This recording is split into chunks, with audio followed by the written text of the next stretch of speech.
Welcome. आज जो हम चैप्टर 2 स्टार्ट करेंगे, चैप्टर 2 का जो नाम है वो है कंप्यूटर कंपोनेंट्स, जिसमें हम कवर करेंगे CPU, buses, memory and ports. लेकिन सबसे पहले हम जो कवर करेंगे वो करेंगे पहले हम सीपीयू। आज हम जो डिस्कस करने जा रहे हैं वो है सीपीयू के बारे में। तो लेट्स सी, ये फर्स्ट लेक्चर है जो चैप्टर 2 का। तो हम आगे बढ़ते हैं। इंट्रोडक्शन अगर हम बात करें सीपीयू की, तो सीपीयू में क्या क्या चीज़ें आ जाएंगी। सीपीयू यानी कि सेंट्रल प्रोसेसिंग यूनिट, और सीयू कंट्रोल यूनिट, और वहाँ पे आ जाएंगे एएलयू यानी कि अर्थमेटिक लॉजिक यूनिट, और रजिस्टर्स आ जाएंगे। तो हम आगे देखते हैं। सबसे पहले आ जाता है सीपीयू। तो फंक्शंस क्या होते हैं एक्चुअली सीपीयू के। सीपीयू एक्चुअली वो डेटा को इंस्ट्रक्शंस करता है, यानी कि जो भी डेटा होगी वो इंस्ट्रक्शंस करेगा, यानी कि जो प्रोसेस करेगा वो सारा सिस्टम करेगा सीपीयू। सीपीयू यानी कि मेन सिस्टम है आपका, आप ऐसे कह सकते हैं वो आप लोगों का माइक्रो प्रोसेसर है। वो जनरेट कंट्रोल सिग्नल्स करता है कि जब भी हम डेटा प्रोसेस करने के लिए देते हैं तो उन सारी चीज़ों को कंट्रोल जनरेट करके उनको सिग्नल्स को हमें प्रोसेस करके रिटर्न कर लेता है। और उसके बाद है performs arithmetic and logic operations. Arithmetic logic operations, और ये क्या होती हैं अर्थमेटिक, यानी कि जो हम यूज़ करते हैं प्लस माइनस, मल्टीप्लिकेशन, डिवीजन, ये सारी चीज़ें आ जाती हैं अर्थमेटिक। और लॉजिक यूनिट्स में, लॉजिक ऑपरेशंस में हम ये कहते हैं उनको कि ये एक्चुअली क्या होते हैं, वो एंड, आर एंड नॉट। तो ये एक्चुअली बिट्स भी जनरेट कर लेता है मेमोरी के थ्रू। के मेमोरी के जब हम डेटा देते हैं तो मेमोरी के पास चली जाती है डेटा, और उसके बाद हमें वो रिटर्न कर लेती है बिट्स की फॉर्मेट में। तो 2 टाइप्स होते हैं सीपीयू के, एक अर्थमेटिक लॉजिक यूनिट और दूसरा सीयू यानी कि कंट्रोल यूनिट। हम डिस्कस करेंगे इन दोनों को।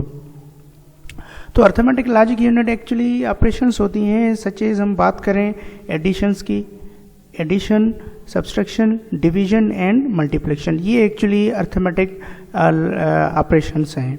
और वहाँ पे अगर हम देखें लॉजिक ऑपरेशंस, तो logic operation and or not, जब हम कोई भी ऑपरेशंस बनाते हैं, लॉजिक बनाते हैं, तो इन ऑपरेशंस की मदद लेते हैं। सिमिलरली सिस्टम भी अपनी जो 2 कंडीशंस होती हैं उनको परफॉर्म करने के लिए ये इस्तेमाल करते हैं एंड, आर एंड नॉट।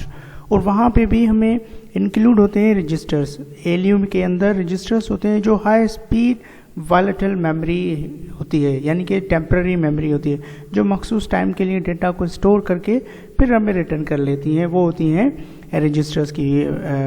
ये ऐसे कह सकते हैं जैसे आप लोगों की रैम यूज़ होती है, सिमिलरली ये भी रजिस्टर्स वैसे ही इस्तेमाल होते हैं, जो टाइप्स ऑफ होते हैं रजिस्टर्स। तो ये डेटा को होल्ड एंड प्रोसेस करने के लिए यूज़ किए जाते हैं एएलयू। अगर हम यहाँ पे देखें तो कंट्रोल यूनिट है।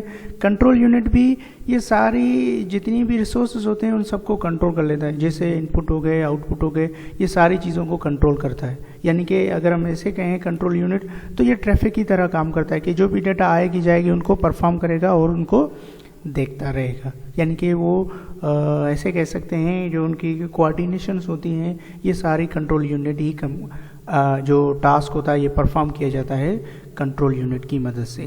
तो अगर हम देखें सीपीयू, तो ये कंप्राइजेस करता है किसको, रजिस्टर्स को, जो टेम्पररी होते हैं, हमने पहले ही आप लोगों को बताया। और ये सारी एज यूज़ होती हैं, जैसे रैम होती है। रैम जब हम डेटा प्रोसेस करने के लिए देते हैं तो ये मेन मेमोरी से ही डेटा लेता है। कौन, रजिस्टर्स, ये एक्चुअली इंक्लूड होते हैं सीपीयू के अंदर। और ये कंट्रोल कर लेता है किसको, इनपुट एंड आउटपुट डिवाइसेस होते हैं, जब वो डेटा प्रोसेस किए जाते हैं वहाँ से। जब हम ट्रांसफ़र करते हैं डेटा तो वहाँ पे सीयू यूज़ होते हैं। और ये सीयू क्या क्या काम कर सकता है, ये इंस्ट्रक्शंस प्रोग्राम्स होते हैं उनको कैरी आउट करता है, सिलेक्ट करता है स्टेटमेंट्स फ्रॉम मेमोरी में से, जो भी स्टेट्स में होंगी उनको रिसीव करता है और वो सेंड कर लेता है बैकएंड, जब भी आप लोगों को आउटपुट लेना होता है। और ये मूव करता है रजिस्टर्स को कंट्रोल यूनिट के थ्रू, और ये कैरीज करते हैं इंस्ट्रक्शंस को, कि क्या इंस्ट्रक्शंस आई हैं उनको परफॉर्म करना है, जो भी टास्क इंस्ट्रक्शंस की फॉर्मेट में आ जाते हैं।